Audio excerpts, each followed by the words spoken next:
4 dias para as eleições de 2022, nas quais a população vai decidir quem ocupa cargos dos executivos e legislativos a nível federal e estadual. Uma eleição que desde a década de 90 usa um sistema eletrônico que nunca teve registros de fraudes. Uma eleição que, apesar disso, tem sido marcada por um levante sem fundamentos, liderado pelo próprio presidente da República, contra a integridade do sistema eleitoral. Eu sou a Suzana Souza e esse é o Durma Com Essa, o podcast de notícias do Nexo.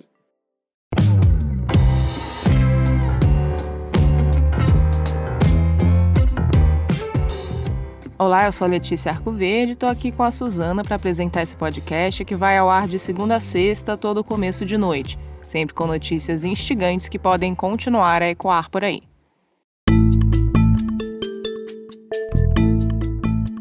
Quarta-feira, 28 de setembro de 2022, dia em que o Tribunal Superior Eleitoral realizou uma visita à sala de totalização dos votos das eleições de 2022. O presidente do TSE, o ministro Alexandre de Moraes, esteve no local acompanhado de entidades, partidos e representantes do governo. A tônica do encontro foi reiterar a integridade das urnas e do processo eleitoral. Nós realizamos hoje, como vocês puderam ver, uma visitação à sala de totalização.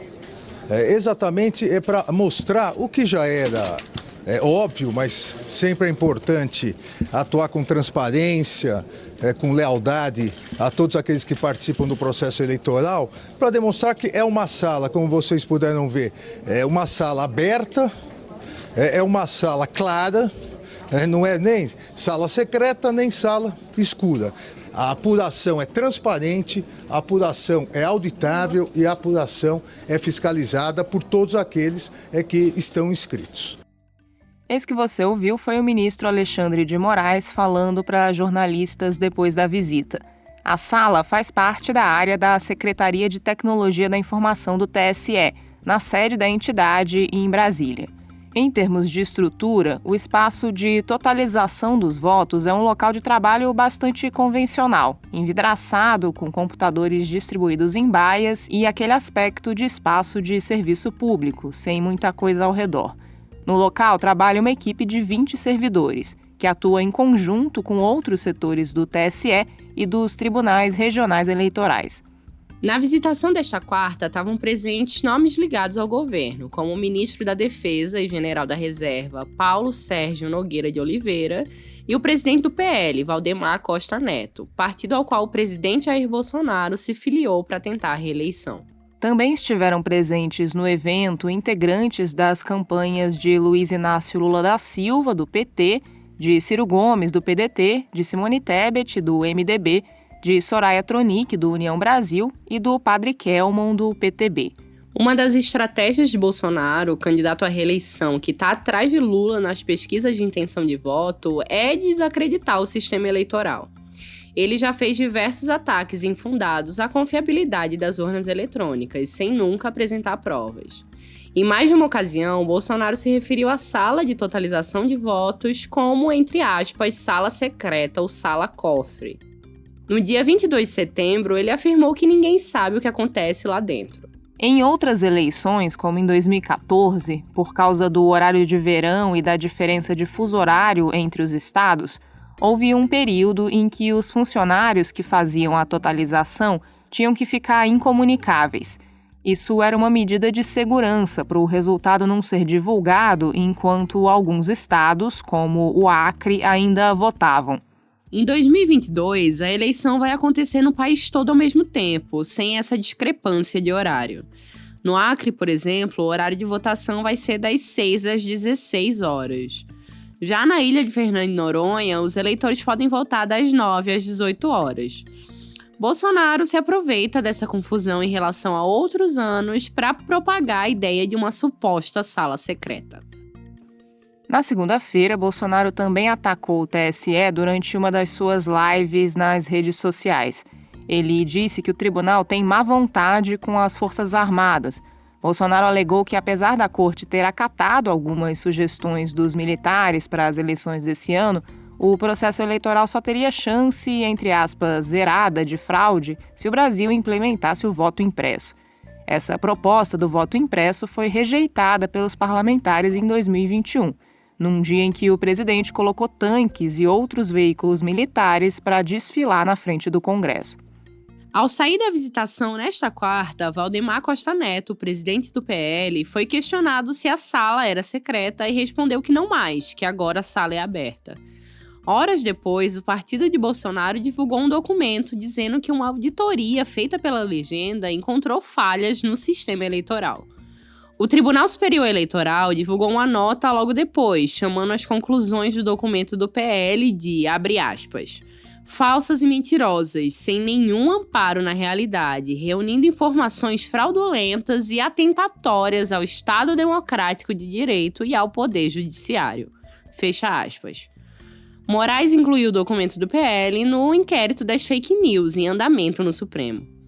Essa nova tentativa de investida contra a credibilidade das urnas veio nas vésperas da votação e diante de pesquisas de intenção de voto que indicam chances de Bolsonaro ser derrotado já no primeiro turno.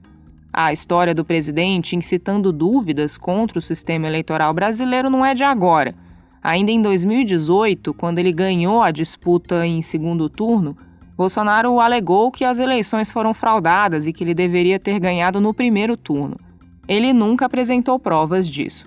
Já em 2022, em julho, ele convocou uma reunião com embaixadores de diversos países para alegar que o processo eleitoral brasileiro não é confiável.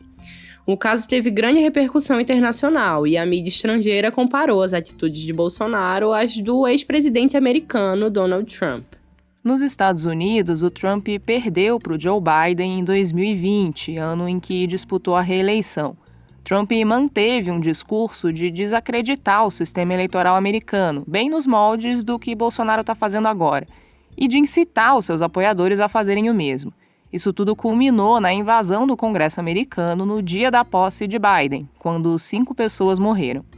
Aqui no Brasil, as Forças Armadas, que constitucionalmente não podem interferir no processo eleitoral, foram convidadas pelo TSE a integrar, junto com outras entidades, a Comissão de Transparência do Tribunal, criada em 2021. O convite foi avaliado depois como um tiro no pé dos ministros da Justiça Eleitoral. Isso porque os militares têm usado esse espaço para fazer questionamentos e sugestões que corroboram com a tônica de Bolsonaro de que a votação brasileira precisa ser redesenhada para ser mais segura. Uma das mudanças para as eleições de 2022 que as Forças Armadas conseguiram emplacar no TSE foi a implementação da biometria no teste de integridade das urnas. O teste de integridade é um processo que acontece em todas as eleições desde 2002. No dia do pleito, acontece uma votação simulada com eleitores voluntários. O objetivo é provar que o voto digitado na urna é o mesmo que será contado. Para isso, são depositados votos em cédulas de papel e também são digitados os mesmos votos nas urnas eletrônicas. Na sequência, os resultados são comparados. Esse processo é filmado, transmitido pelo YouTube e conta com o monitoramento de entidades fiscalizadoras. Desde que começaram a ser realizados, os testes nunca encontraram falhas nas urnas. Para 2022, a biometria foi introduzida nesse processo a partir desse pedido dos militares. No entanto, o TSE disse que o uso da biometria é um teste e vai acontecer caso eleitores se voluntariem para isso. Se nenhum eleitor presente nos locais de testagem quiser participar do teste biométrico, ele não vai acontecer.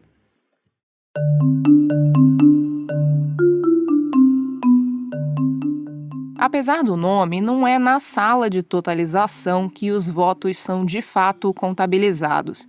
É importante ressaltar que não existe nenhum tipo de interferência humana no processo de contagem dos votos.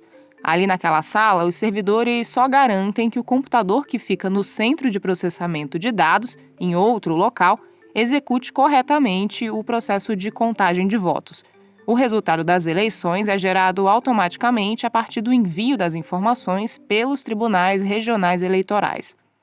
Essas pessoas, no dia da eleição, elas não contam votos. É preciso que a gente esclareça a população sobre isso. Essas pessoas, elas monitoram o ambiente de informática para que os sistemas já lacrados sejam executados de forma adequada, sem sobressaltos.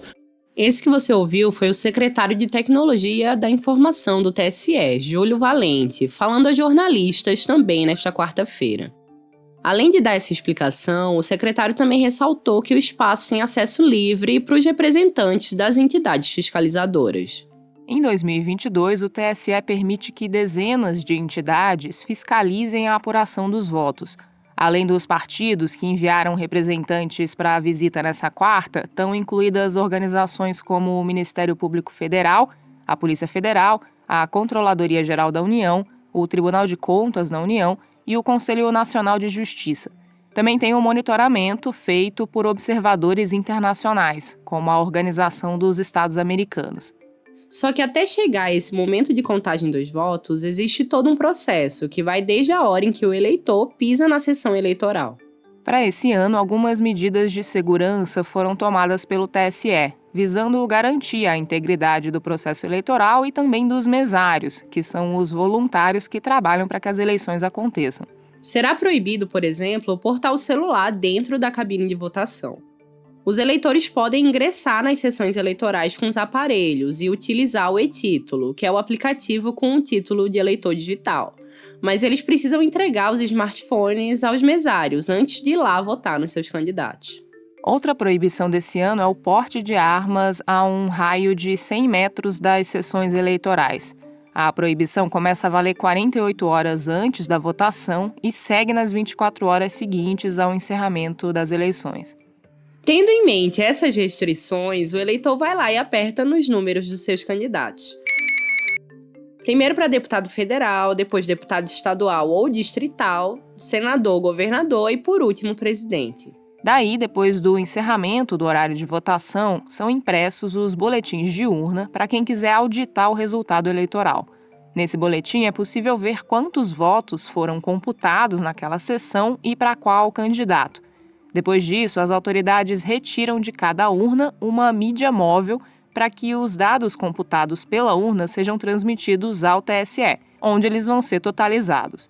É preciso tirar a mídia de dentro da urna porque a urna em si não tem nenhum equipamento para nenhuma forma de conexão de rede, seja por cabo, Wi-Fi ou Bluetooth. Esse isolamento impede que as urnas sejam hackeadas.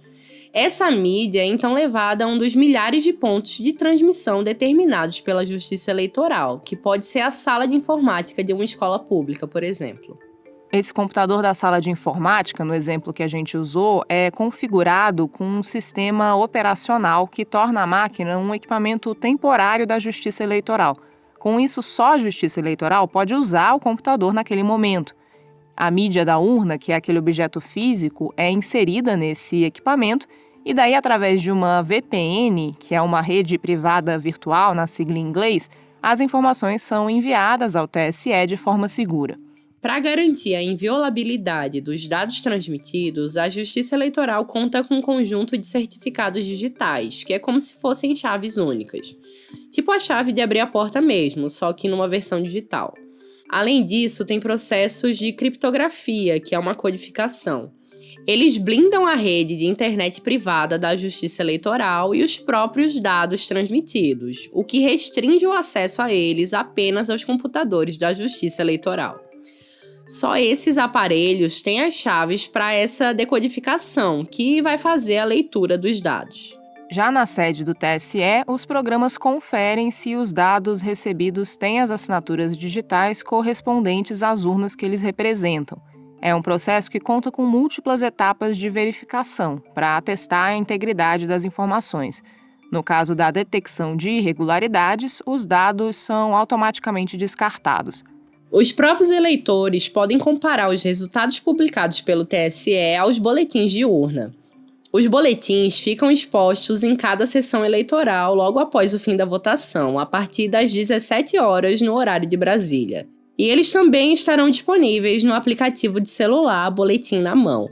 Os partidos e outras entidades fiscalizadoras também podem solicitar todos os arquivos das urnas eletrônicas e do banco de dados da totalização, para fazer uma verificação posterior.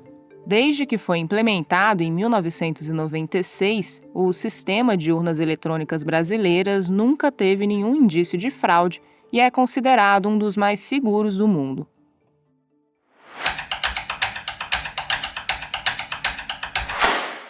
A minissérie Uma Crise Chamada Brasil, do podcast Politiquês, chegou nesta quarta-feira ao seu 10º e último capítulo. E o Conrado Corsaletti, editor do Nexo, tá aqui para falar sobre esse episódio final. Conrado, a gente não sabe como acaba essa crise chamada Brasil, mas e a minissérie, como é que ela acaba?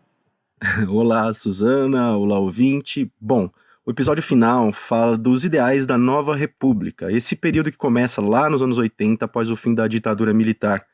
Ideais que foram minados no meio de toda essa crise política que toma o país há pelo menos aí uma década. O episódio traz uma série de avaliações sobre esses ideais que estão expressos na Constituição de 1988 e traz também uma série de projeções sobre o que pode vir pela frente, sobre como o Brasil pode voltar a explorar todo o seu potencial como nação. E Conrado, 10 episódios depois, com 53 entrevistas feitas, o que é que as pessoas que o Politiquês ouviu disseram? O Brasil tem jeito? Olha, Suzana, tem muita avaliação pessimista, justamente pelo período mundial que a gente está passando no momento. Mas tem também muitos caminhos apontados ali pelos entrevistados. E todos esses caminhos passam necessariamente pela política, pelo fazer política, pelo envolvimento das pessoas com a política, e não pela negação da política. Por isso, eu convido você que está ouvindo, durma, a conferir a minissérie, porque além dela narrar a série de acontecimentos alucinantes dos últimos anos, ela acaba deixando isso bem claro, que é a importância da política para a vida de todo mundo. Acho que no fim, depois desses 10 episódios, foi possível trazer uma contribuição bacana para o debate público, para esse momento crucial que a gente está vivendo agora. O 10º e último episódio do Politiquês você pode ouvir no seu tocador de podcasts preferidos ou acessar o site do Nexo, nexojornal.com.br.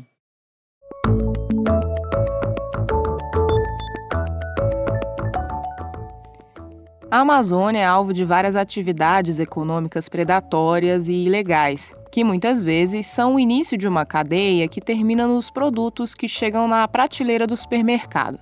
Como então tentar evitar que o consumo que a gente faz prejudique a floresta?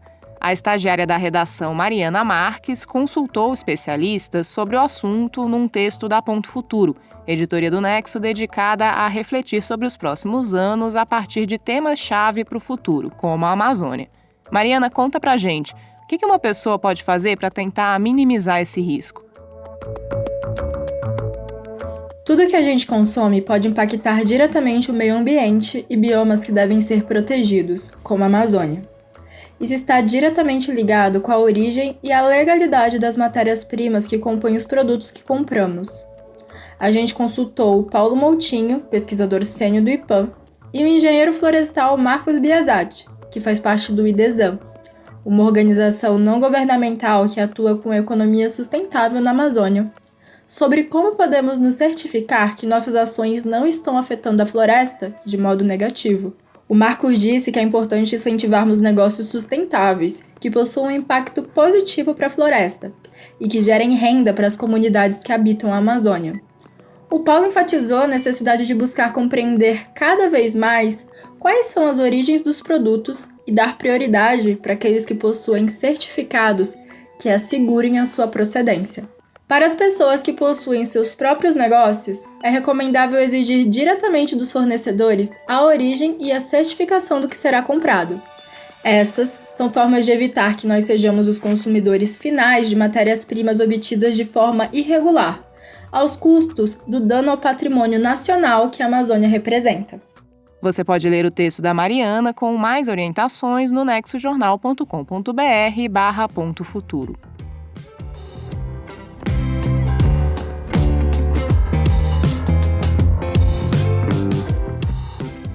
Do caminho do voto da urna até o resultado da eleição, passando pelo encerramento da minissérie Uma Crise Chamada Brasil e terminando com recomendações para que o seu consumo não prejudique a Amazônia, durma com essa.